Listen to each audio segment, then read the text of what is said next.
একটি পরিবারের ভেতরের নীরব অশান্তি নাকি নিখুঁতভাবে সাজানো একটি হত্যার ছক? রাজধানীর একটি ফ্ল্যাটে দন্ত চিকিৎসকের নিথর দেহ উদ্ধার হওয়ার পর যতই তদন্ত এগোচ্ছে ততই সামনে আসছে এমন সব তথ্য যা নতুন নতুন প্রশ্ন তৈরি করছে। গ্রিল কাটা, জুতার ছাপ, পরিবারের অভিযোগ আর পুলিশের তদন্ত সব মিলিয়ে এই মামলাটি এখন রাজধানীর সবচেয়ে আলোচিত রহস্যগুলোর একটি। আসসালামু আলাইকুম, আপনাদের সবাইকে স্বাগত জানাচ্ছি। আজকের টাইমস 24 এর এক্সক্লুসিভ প্রতিবেদনে আমরা তুলে ধরেছি রাজধানীর দক্ষিণখানের ফায়দাবাদ জামতলা এলাকার সেই বহুল আলোচিত হত্যাকাণ্ডের সর্বশেষ অগ্রগতি, যেখানে নিহত হন দন্ত চিকিৎসক সারা রোকসানা পিনু। ঘটনার তদন্তে গুরুত্বপূর্ণ মোড় এসেছে। নিহত চিকিৎসকের স্বামী মোহাম্মদ সোহেল রানাকে সন্দেহভাজন হিসেবে গ্রেপ্তার করেছে পুলিশ। তদন্ত কর্মকর্তারা জানিয়েছেন, পারিবারিক বিরোধ সহ একাধিক বিষয়ে গুরুত্ব দিয়ে খতিয়ে দেখা হচ্ছে। ইতোমধ্যে তাকে আদালতে হাজির করে রিমান্ডের আবেদনও করা হয়েছে।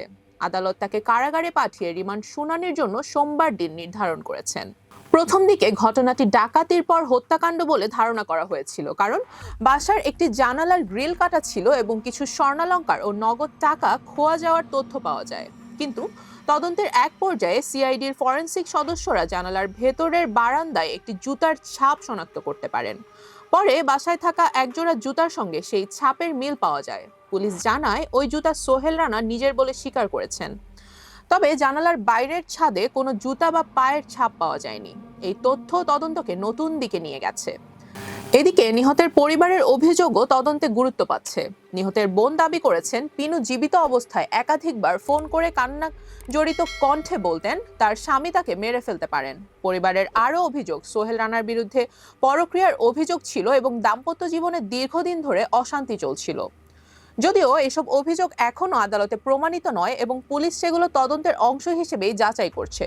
তদন্ত কর্মকর্তারা আরও জানিয়েছেন, ঘটনার সম্ভাব্য সময় ছিল সকাল 11:20 থেকে বিকেল 3টার মধ্যে। যে জানালার গ্রিল কাটা অবস্থায় পাওয়া গেছে সেটি একটি খোলা ছাদের সঙ্গে সংযুক্ত।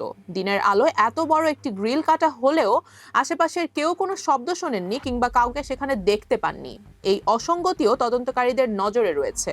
মামলার আরেকটি গুরুত্বপূর্ণ দিক উঠে এসেছে নিহতের 10 বছর বয়সী মেয়ের বক্তব্যে। সে জানিয়েছে, প্রতিদিন স্কুল যাওয়ার আগে তার মা বিছানা থেকে উঠে তাকে দেখতেন এবং পরে দরজা বন্ধ করতেন। কিন্তু ঘটনার দিন তার মা কোনো নড়াচড়া করেননি, বরং তার বাবা তাকে বলেছিলেন পরে তার মা উঠে দরজা বন্ধ করবেন। বিকেলে স্কুল থেকে ফিরে শিশুটি মায়ের নিথর দেহ দেখতে পায়। মুখের ওপর রাখা ছিল একটি বালিশ। কোনো সাড়া না পেয়ে সে স্কুলে ফিরে যায় এবং সেখান থেকে বাবাকে ফোন করে বিষয়টি জানানো হয়। পুলিশের ভাষ্য অনুযায়ী জিজ্ঞাসাবাদে সোহেল রানা তার স্ত্রীর প্রতি অসন্তোষের কথা বলেছেন। তবে হত্যার উদ্দেশ্য বা প্রকৃত কারণ এখনো নিশ্চিত হওয়া যায়নি। তদন্ত কর্মকর্তারা জানিয়েছেন, বিস্তারিত জিজ্ঞাসাবাদের মাধ্যমে ঘটনার পেছনের কারণ উদ্ঘাটনের চেষ্টা চলছে। একটি বিষয় স্পষ্ট, এই মামলার তদন্ত এখনো চলমান। তাই আদালতের চূড়ান্ত রায় না আসা পর্যন্ত কাউকে দোষী বলা আইনগতভাবে সমীচীন নয়। তবে প্রতিটি নতুন আলামত এবং প্রতিটি সাক্ষ্য এই রহস্যময় হত্যাকাণ্ডের সমাধানের দিকে তদন্তকে আরও এক ধাপ এগিয়ে নিয়ে যাচ্ছে।